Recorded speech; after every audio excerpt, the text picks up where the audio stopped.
Heute haben wir den 28. Juni 2026. Die Aktienkurse und die ganzen Märkte schlagen gerade wie der Puls vor dem allerersten Aktienkauf. Die neue Fed ließ die Zinsen unverändert, während Orangenmann auf Zinsensenkungen drängt. Erst hieß es, dass es einen Deal zwischen den USA und dem Iran gibt und einen Tag später macht der Iran die Straße von Hormuz wieder dicht. Was für eine Überraschung. Der Fear and Greed Index zeigt eine gewisse Angst an den Märkten. Bei manchen Unternehmen an der Börse heißt es aktuell nur Finger weg, die Dinger sind tot. Und am besten liest man heute gar keine Nachrichten, weil einfach immer irgendwas Komisches passiert. Und was mache ich? Ich investiere ganz normal weiter und nutze diese verrückte Zeit, um Qualitätsaktien zum absoluten Schnäppchenpreis zu sammeln und um aus Geld noch mehr Geld zu machen. Bleib bei mir, klicke nichts, kaufe nichts und schau einfach zu, wie man als Angestellter und Familienvater bis 2036 1 Million Euro Vermögen aufbaut. Unser aktueller Stand: 318.000 Euro in Aktien und über 21.000 Euro Cash, die auf die nächsten Schnäppchen warten. Also insgesamt immer noch 340.000 Euro und eine jährliche Performance von 15% pro Jahr seit meinem Börsenstart in 2019. Wenn wir in die größten Aktienpositionen springen und nach der Performance in Euro seit Jahresbeginn sortieren,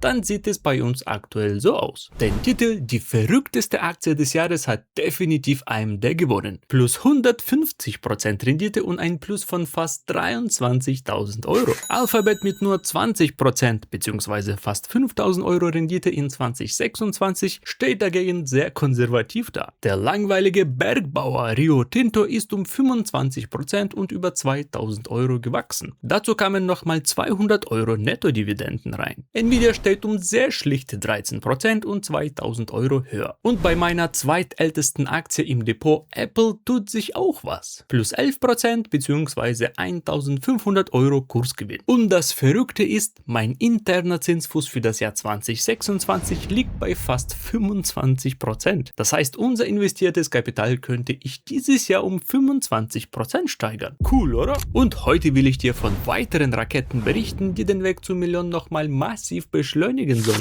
Ich zeige dir heute, wie viele Aktien ich zu welchem Kurs gekauft habe und warum ich gerade bei diesem Unternehmen zugeschlagen habe. Plus ich verrate dir, wie ich allein aus dieser einzigen Position langfristig und für reines Nichtstun ein Vermögen von 1 Million Euro herausholen will. Und dazu gibt es wie immer 3 weitere Qualitätsaktien aus meiner Watchlist und ein paar kleinere persönliche Updates. Und jetzt schnall dich an, wir rechnen uns heute reich.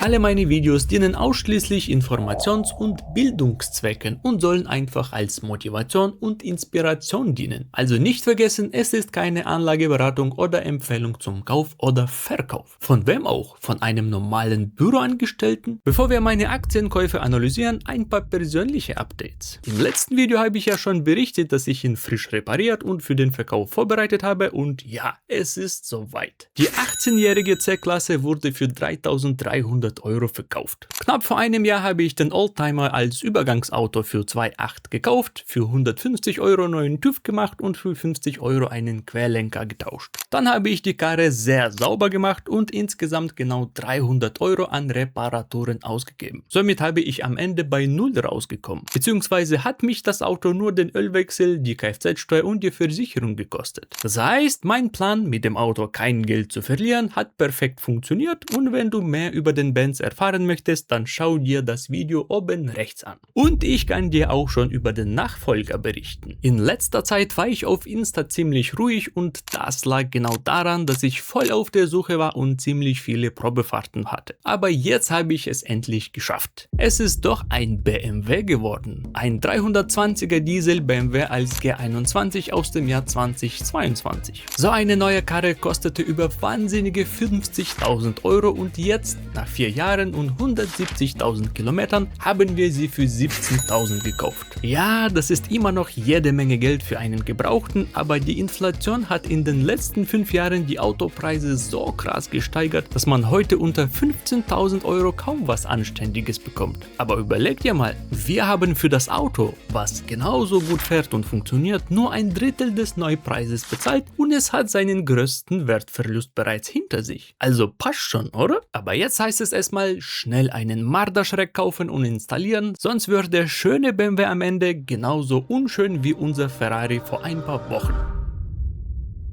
Wenn du über den BMW ein extra Video mit mehr Infos und meinen finanziellen Gründen sehen willst, dann schreibe das Wort Rakete in die Kommentare. Ja, das Thema Auto hat zwar nicht direkt mit Aktien und Börse zu tun, aber bei falschen Entscheidungen können Autos dich ein echtes Vermögen kosten. Sorry, das war jetzt vielleicht doch ein bisschen zu viel persönliche Updates, aber jetzt wieder zurück in die Aktienwelt. Welche Qualitätsaktien habe ich aufgestockt und welches Vermögen will ich mit diesem Investment erreichen? Die erste Aktie, die ich zuletzt aufgestockt habe, war wieder mal der Softwaregigant ServiceNow. Ich habe mir 4 Aktien beim Kurs von 83 Euro geholt, also insgesamt 330 Euro investiert. Somit habe ich unsere ServiceNow-Position auf stolze 28 Anteile im Wert von über 2000 Euro ausgebaut. Ja, der Nachkauf war dieses Mal etwas winzig, aber hey, wir haben vor kurzem erst einen BMW für 17.000 gekauft. Also, mein Ziel bleibt weiterhin eine Position von mindestens 5000 Euro und im letzten Video kannst du dir genau anschauen, warum ich hier nach und nach investiere. Und die zweite Aktie, in die ich meine erhaltenen Dividenden direkt reinvestiert habe, ist Palantir. Ich habe weitere 3 Aktien beim Kurs von 111 Euro gekauft und somit insgesamt für über 330 Euro investiert. Die Aktie steht heute sogar noch tiefer, ja, aber das stört mich nicht. Andersrum, ich freue mich, wenn der Kurs unter 100 Euro fällt. Somit besitze ich aktuell genau 20 Aktien im Wert von über 2000 Euro, die leicht im Minus liegen. Aber warum baue ich mir diese Position überhaupt auf, fragst du dich. Der Aktienkurs lag letztes Jahr noch über 180 Euro im Allzeithoch, fiel dann Anfang 2026 auf etwa 110 Euro runter und seit Monaten bewegte er sich so ein bisschen seitwärts. Das heißt, wir haben hier einen Sale von etwa 40% für ein stark wachsendes Geschäft. Und genau das sehe ich auch ganz klar an den Kennzahlen. Das aktuelle KGV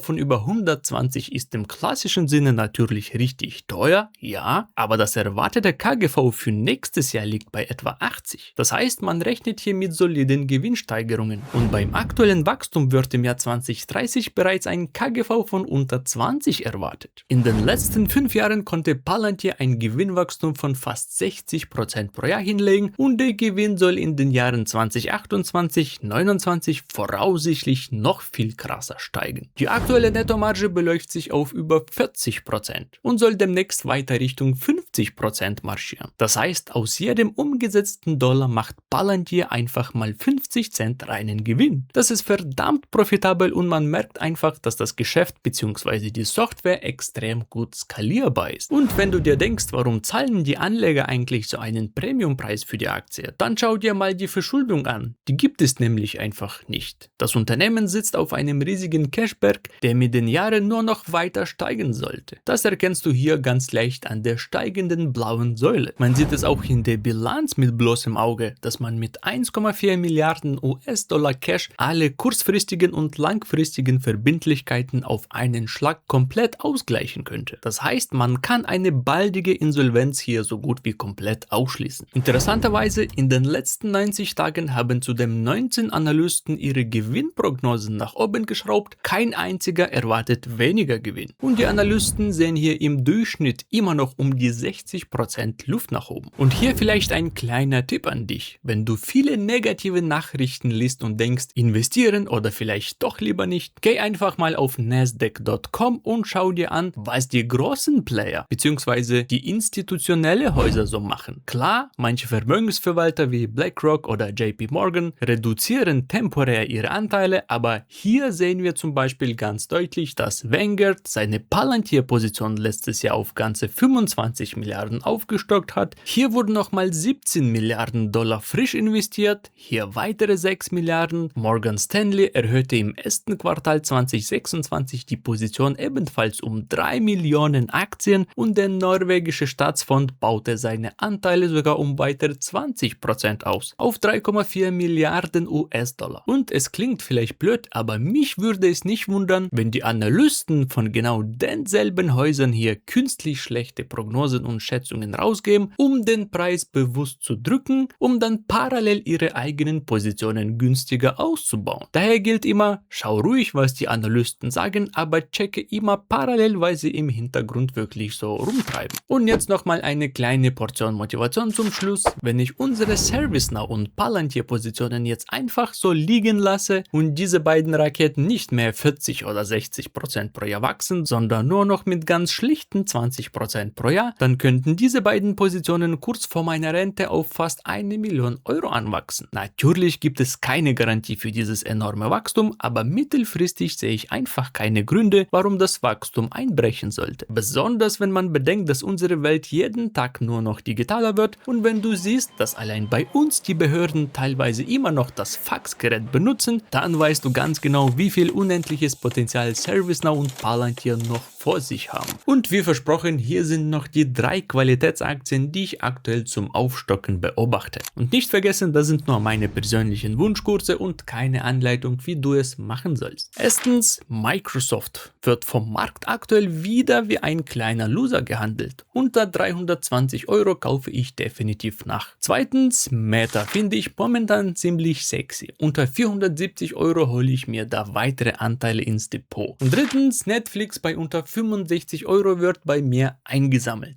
So mein Freund, das war das aktuelle Update zum Depot und unserem gemeinsamen Weg zur Million aus dem Homeoffice. Vergiss nicht, Aktien sind fast die einzige Möglichkeit, langfristig und mit relativ wenig Aufwand ein echtes Vermögen aufzubauen. Und jede einzelne Qualitätsaktie, die du heute kaufst, wird dich in 10 Jahren mehr als belohnen. Danke dir fürs Zuschauen, danke für deinen Support und wir sehen uns im nächsten Video. Ciao, Kakao.